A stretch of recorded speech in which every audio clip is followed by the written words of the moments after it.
Sinong gusto ng kamote Q? Tara, kakain tayo!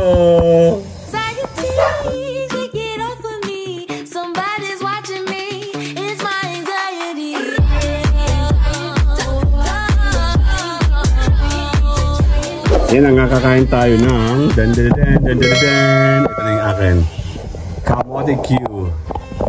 Yan, tututukan lang natin tong ating pagkain. Kain ka ba, Mayora? Ha? Yan o, luto ni Mayora to, pero meron po siyang tama sa kanyang ipin, so hindi siya makakakain. So tayo lang ang kakain ng kamote Q. Yes, kain tayo oh. Nakagatan ko nito. Oh. Sarap. Meron siyang violet oh. Ang hap. Hap. Hap.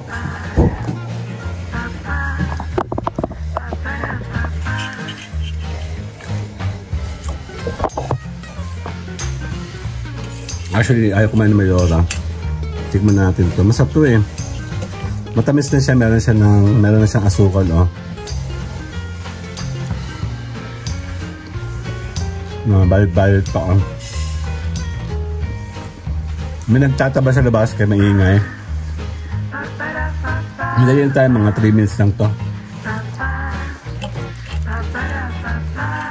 Hap. Kain tayo. Kamote Q. Sa atin na binili? Mama? Sa Batangas? Saan? Oh! Oh! Oh!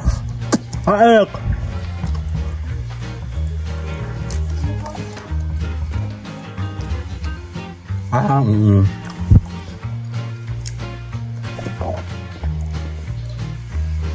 Dito pala sa ecotourism na ako. Kumain. Bumili nito. Ang init pa.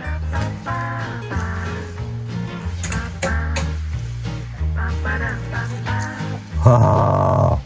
Alak ha!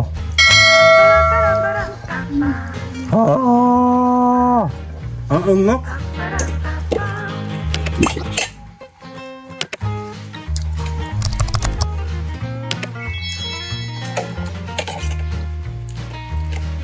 Hindi ko kaya ng 3 minutes to.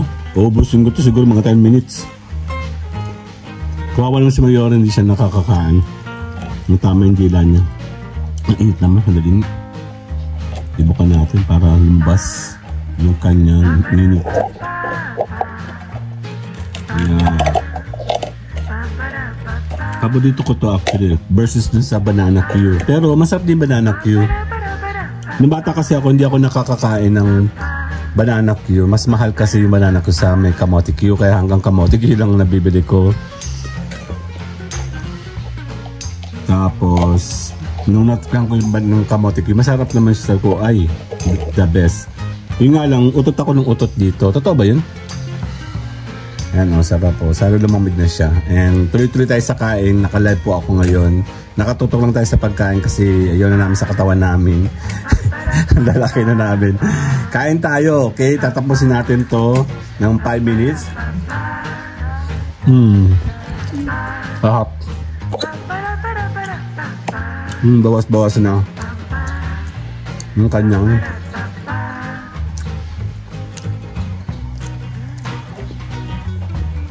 Ang sarap.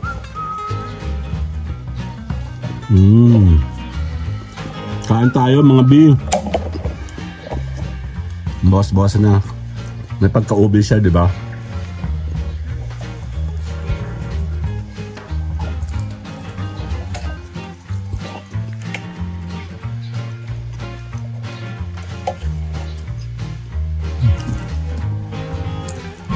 Mahap.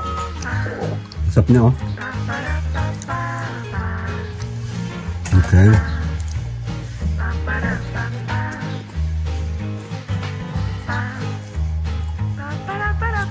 Gusto kumain.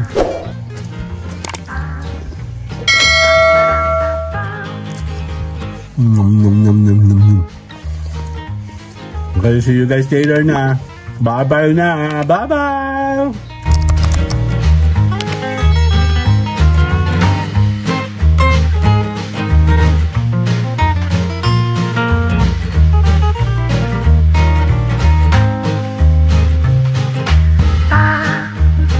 Ba ba da ba ba.